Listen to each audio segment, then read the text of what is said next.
सत्तेमध्ये सहभागी होण्यावरून राष्ट्रवादी काँग्रेसमध्ये उभी फूट पडल्याच्या पार्श्वभूमीवरती महाराष्ट्र राज्य विधिमंडळाचं पावसाळी अधिवेशन सुरू झालेलं आहे. आता या अधिवेशनाचा तिसरा दिवस आहे. अधिवेशनाच्या पहिल्या दिवशी विरोधकांनी शेतकऱ्यांच्या प्रश्नावरून आक्रमक भूमिका घेतली. दुसरा दिवस किरीट सोमय्या यांच्या प्रकरणाने गाजवला आणि मागील वर्षी शिवसेना आणि या वर्षी राष्ट्रवादी काँग्रेस याच्यामुळे सभागृहामध्ये वेगळं चित्र निर्माण झाल्याचं दिसतंय. दोन्ही पक्ष म्हणावं तर सत्तेमध्ये सुद्धा आहेत आणि म्हणावं तर विरोधामध्ये सुद्धा दिसतायत. विरोधकांची बाजू थोडीशी कमकुवत झाली असल्यानं सत्ताधारी गटांचा या अधिवेशनावरती वर्चस्व राहील हा अंदाज सध्या तरी चुकताना दिसतोय.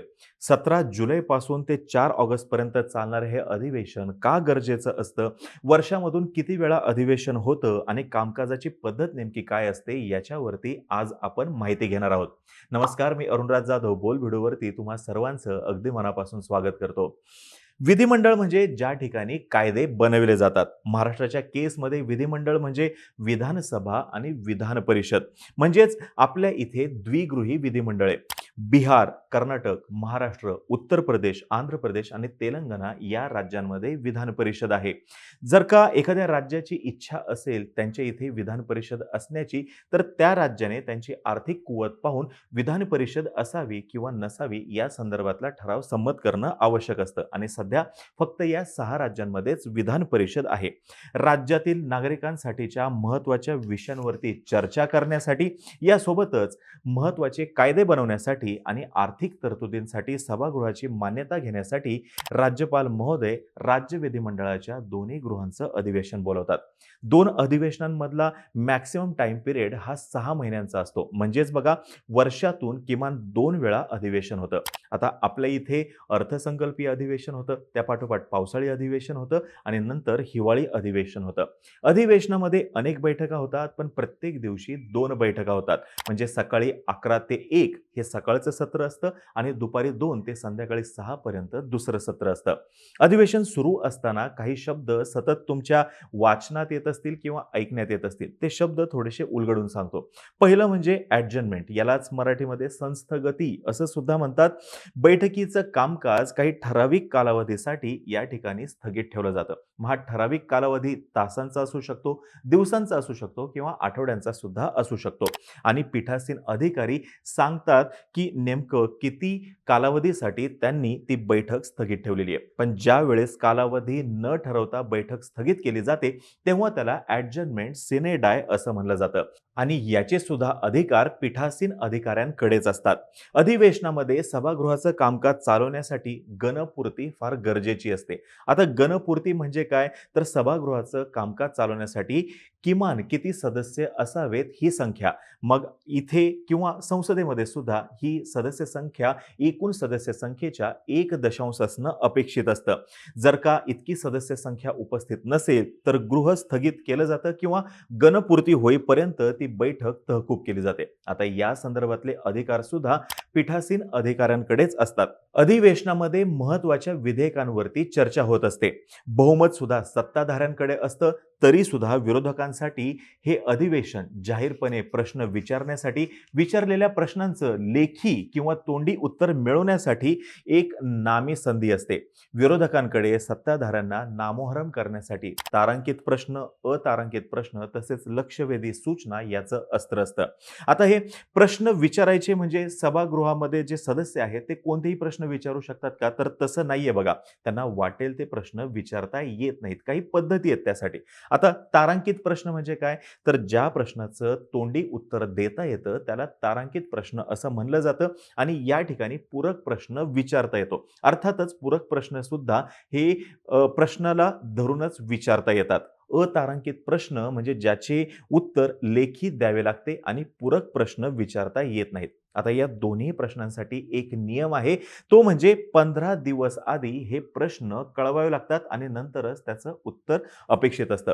अधिवेशन काळामध्ये त्या दिवसांसाठी नेमून दिलेल्या खात्यासंदर्भात 3 स्टार्ट म्हणजे 3 तारांकित आणि 15 अतारांकित प्रश्न विचारता येतात. पण प्रश्न स्वीकारायचे की नाही याची अंतिम निवड हे पीठासीन अधिकारीच करत असतात. म्हणजे ते सुद्धा सभागृह नियमांनुसारच ठरवतात ते. जसं की विचारलेल्या प्रश्नाला सुगम करण्यासाठी खरोखर जरूर नसलेले नाव किंवा विधान त्याच्यामध्ये असता कामा नये. जर त्यात विधान असेल तर प्रश्न विचारणाऱ्या सदस्याने त्या विधानाच्या अचूकतेबद्दल आपण स्वतः जबाबदार राहिलं पाहिजे. यासोबतच त्यात बदनामीकारक विधाने नसावीत. यासोबतच त्यात पदीय सार्वजनिक नात्याने असेल त्या व्यतिरिक्त कोणत्याही व्यक्तीचे चरित्र किंवा वर्तन याचा उल्लेख सुद्धा नसावा. प्रश्न अतिशय लांबलचक नसावा आणि वैयक्तिक चारित्र्यावरती आरोप नसावेत. असे 18 मुद्दे या प्रश्न विचारण्यासंदर्भात कामकाजाच्या नियमामध्ये दिलेले आहेत. प्रश्न जर का विधानसभेच्या वेळेचा अपव्यय करणारा असेल आणि विचारणारा जर का त्याच्या हक्काचा दुरुपयोग करून तो प्रश्न विचारत असेल आणि असं जर का अध्यक्षांचं मत असेल तर असा प्रश्न ते स्वीकारत नाहीत आणि त्या संदर्भात त्यांना सर्व अधिकार दिलेले आहेत.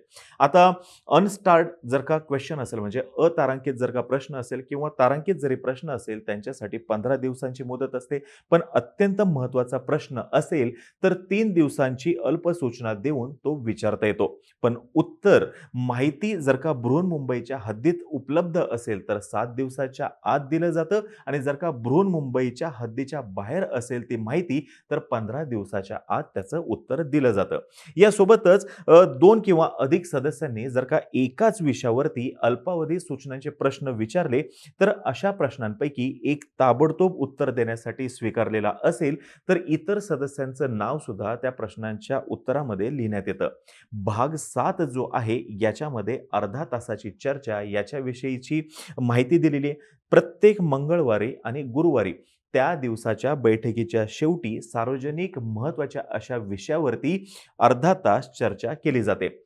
15 दिवसांची नोटीस देऊन ठराव मांडता येतात, पण सदस्याला एका अधिवेशनामध्ये 5 दिवसाहून अधिक ठरावांची नोटीस पाठवण्याची परवानगी देता येत नाही.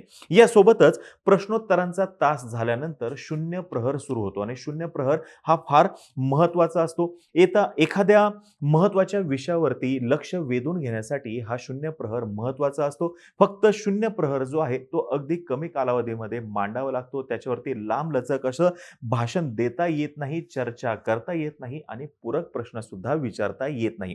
पण एखाद्या महत्त्वाच्या विषयावरती संपूर्ण सभागृहाचं लक्ष वेधून घेण्यासाठी हा 0 आवर हा शून्य प्रहर फार महत्त्वाचा असतो आणि विषय मांडणं इतकाच त्याचा उपयोग असतो. यासोबतच सभागृहामध्ये म्हणजेच विधिमंडळामध्ये कायदे सुद्धा प्रक्रिया केली जाते. त्या कायद्यांवरती चर्चा केली जाते. म्हणजे इथे बघा पहिलं वाचन, द्वितीय वाचन आणि तृतीय वाचन अशा 3 टप्प्यांमधून प्रत्येक विधेयक हे जात असतं.